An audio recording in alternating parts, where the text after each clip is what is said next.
हम इजराइल की बौखलाहट की एक एक तस्वीर आप तक पहुंचा ही रहे। कैसे जब से फिलिस्तीन को देश की मान्यता देने का ऐलान किया गया है, एक देश, दूसरा, तीसरा, अब तो सैकड़ों की तादाद में हो गए, तब से ऐसी ऐसी हरकतें कर रहा है जिसकी वजह से और उसकी छीछा लेतर हो रही है। इस बार उसने ऐसी जगह बम गिरा दिया जहां जहां जहां अमूमन वो लोग थे, ना हमास ना फिलिस्तीनी, बल्कि कौन थे? वो लोग जो बाहर से आए हुए हैं, जो अंतर्राष्ट्रीय संगठन से जुड़े हुए हैं, जो गजा में बीमार, लाचार और घायल लोगों को इलाज कर रहे हैं, उनके कैंप पर बम गिरा दिया। कितने लोगों की जान गई है आपको दिखाऊंगा, लेकिन अंतर्राष्ट्रीय स्तर पर कैसे अपनी थू खुद करवा रहा है इजराइल, वो आपको दिखाऊंगा। हमला एक होता है इजराइल के ऊपर, हालत यह हो जाती है कि कल तक यहूदी बनाम इस्लाम करने में तुले पड़े न केवल इजरायली कट्टरपंथी, कह रहा हूं सारे इजरायली नहीं, कट्टरपंथी इजरायली, और बेंजामिन नेतन्याहू के लाडले मंत्री भागे भागे पहुंचते हैं अलक्सा मस्जिद में जाकर सिर नवाते हैं, अपने ईश्वर को याद करते हैं, कोई बात नहीं, लेकिन अलक्सा के सामने झुके नजर आते हैं। लेकिन जैसे ही खतरा टलता है वहां बदतमीजियां करने लगते हैं, बताने लगते हैं वो वाकई कट्टरपंथी इजरायली और घिनौनेपन की एक तस्वीर है। आपको यह भी दिखाऊंगा कैसे उनके खिलाफ खुद इजराइल के अंदर युद्ध सा शुरू हो चुका है। बहुत सारी खबरें हैं दोस्तों, ट्रंप का ऐलान भी है। नमस्कार, मैं हूं प्रज्वल गौतम और आप देख रहे हैं the live TV. The live TV, सच सबसे आगे। शुरुआत इस वीडियो के साथ करने जा रहा हूं। वीडियो देखिए, ये देखिए धमाकों की आवाज।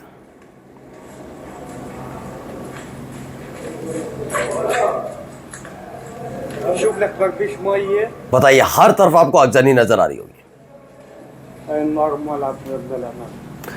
दरअसल ये फिलिस्तीन के अंदर रेड क्रेसेंट सोसाइटी है, उसका एक हेडक्वार्टर बना हुआ था, जो गरीबों का, जो गरीब तो सारे ही हैं वहाँ पर अमूमन, क्योंकि हालात बिगाड़ी रखे हैं, लेकिन जो लाचार हो चुके हैं उनका इलाज किया जा रहा था खान यूनिस के अंदर। ये पूरा कैंप बना है, उस पर बम गिरा दिया। इससे और फजीयत हो गई। अंतर्राष्ट्रीय स्तर पर अपनी फजीयत कराने के लिए खुद इजराइल के सैनिक तैयार हैं कि अब बेंजामिन नेतन्याहू को छोड़ना ही है। सोचिए, इसमें इतने बुरे हालात पैदा हुए कि उनका जो स्टाफ है वो गंभीर रूप से घायल हुआ है। अब देखिए, Houthi blockade cripple Eilat, Israel turn to gambling for economic cliff lifeline. ये देखिए, हूथी लड़ाकों ने एलेट, जो उनका अपना पोर्ट है, उसे पूरी तरह से बंद कर दिया उनका, इजराइल का। और उसके बाद से हालात ये हैं कि बहुत बुरे हालात, अर्थव्यवस्था उनकी हिली हुई है, कैसे इसे मनाया जाए। इन सब के बीच ये इजराइल के मिनिस्टर जो है बेन ग्विरिन, जो बहुत बड़ी बड़ी बातें करते थे, बेन ग्विर बहुत बड़ी बड़ी बातें, ये अचानक से अलक्सा मस्जिद पहुंचते हैं। खबर मिलती है हूथी लड़ाकों ने हमला कर दिया।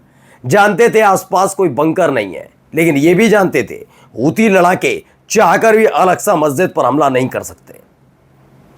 तो क्या किया? सिर झुकाकर प्रार्थना पढ़ने लगे। मैं ये नहीं कह रहा कि नमाज अता की, मैं ये नहीं कह रहा कि इस्लाम परस्त हो गए, लेकिन हाँ, खुदा के सामने इन्हें सिर झुकाना पड़ा, मस्जिद के सामने इन्हें सिर झुकाना पड़ा, और आखिरकार वही हुआ जिसकी उम्मीद हर कोई कर रहा था। ये देखिए, पहले इस आदमी की वीडियो देखिए। מלך עוזר ומשיח ומגן, ברוך אתה אדוני ברוך שמו מגן אברהם הגיבור לעולם אדוני יחיה מתים। हो सकता है कुछ लोग इसे अलग तरीके से लें, प्रोवोकेशन के तौर पर लें, लेकिन मैं कहता हूं कम से कम अलक्सा मस्जिद के सामने जाकर इस आदमी को सर झुकाना पड़ा ना।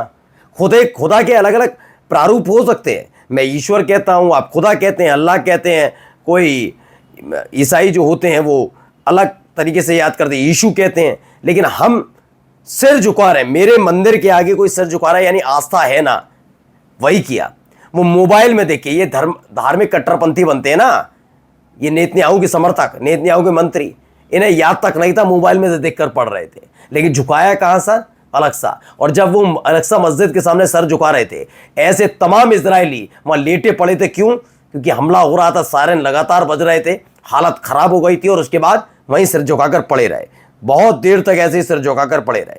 अब ये देखिए, लेकिन जैसे ही खतरा टला, वैसे अपनी असलियत भी इन लोगों ने दिखाई। क्या दिखाई? देखिए,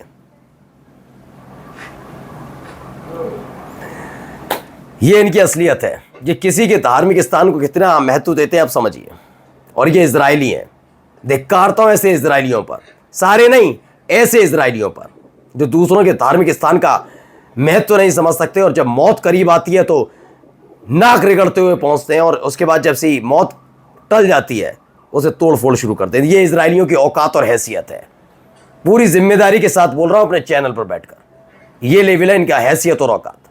ये किसी भी धार्मिक स्थल के साथ अगर छेड़खानी करेंगे तो आप टुच्चे हैं, लुच्चे हैं, मवाली हैं। और ये वही किया, और वो मंत्री भी कम नहीं है, वो तो उसी लेवल का लगता है हमेशा। ये देखिए आगे लताड़ भी ऐसी पड़ती है जब आप ऐसी हरकत करेंगे तो सुनिए। I see these pictures. I see.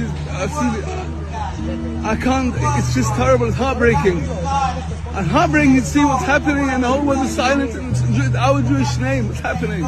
It's something just terrible.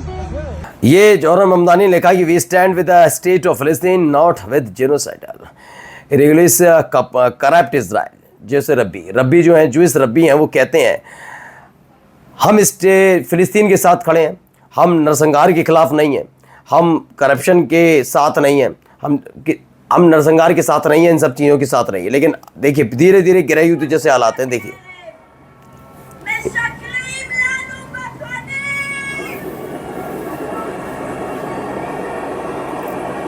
तो हज़ारों की तादाद में लोग सड़क पर उतरते हैं और सारे के सारे इजरायली हैं। उन्होंने तेल अवीव में ख़ास तौर पर गज़ा के साथ वॉर बंद करने और जो उनके अपने लोग हैं उन्हें वापस लाने की अपील की। मैं बता चुका हूं आपको पहले भी।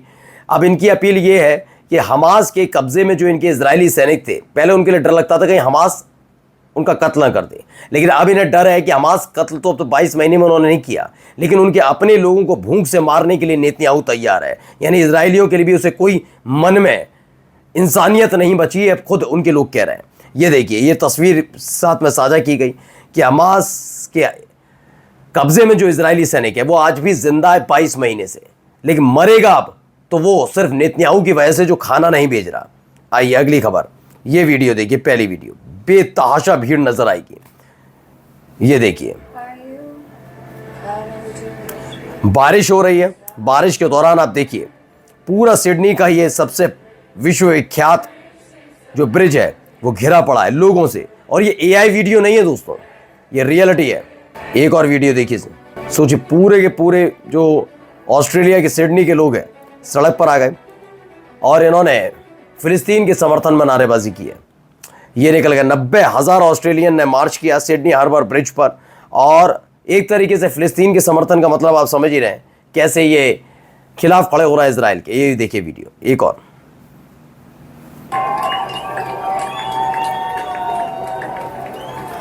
ये उस वक्त की है जब बारिश नहीं हो रही थी, लेकिन धीरे धीरे जब बारिश हुई तब भी ये डिगे नहीं, गए नहीं और यहां खड़े नजर आए। ये देखिए वीडियो।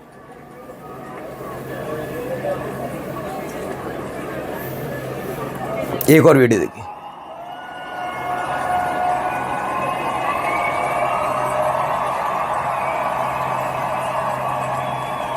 यह ऑस्ट्रेलिया की तरफ से पूरा समर्थन दिया गया। तकरीबन 1 लाख लोग हैं जो सिडनी हार्बर ब्रिज पर खड़े हुए और फिलिस्तीन के समर्थन में नारेबाजी की गई। एक और वीडियो, यह अलग अलग दावा किया जा रहा है, कोई 3 लाख बता रहा है। ये देखिए इन्होंने 3 लाख का दावा किया है मिडिल ईस्टर्न अफेयर ने कि 3 लाख लोग कब तकरीबन सिडनी के हार्बर ब्रिज पर पहुंचे और गज़ा के समर्थन में नारेबाजी की है। ये अलग अलग और भी निकल कर आई वीडियो तस्वीरें। ये एलमन मैकलोन वहीं के हैं, उन्होंने कहा कि वाकई देखने लायक नज़ारा था जब सिडनी में हज़ारों की तादाद में वहाँ लोग पहुँचते हैं, हज़ारों सैकड़ों लोग वहाँ पहुँचते हैं और जिनोसाइड के खिलाफ इन्होंने नारेबाजी की है। इन सब के बीच हमास का एक बड़ा बयान, वेपन आर राइट। उन्होंने कहा कि हमारा अधिकार है वेपन रखना। और बिल्कुल जब आप इजरायलियों के बीच हथियार बांट रहे हैं और आप कह रहे हैं हमास हथियार छोड़ दे, अब खुद सोचिए इनकी मानसिकता क्या। उन्होंने कहा नहीं, हम हथियार नहीं छोड़ने जा रहे, और तब तक तो बिल्कुल भी नहीं जब तक ये पूरी सेटलमेंट नहीं हो जाती तब तक।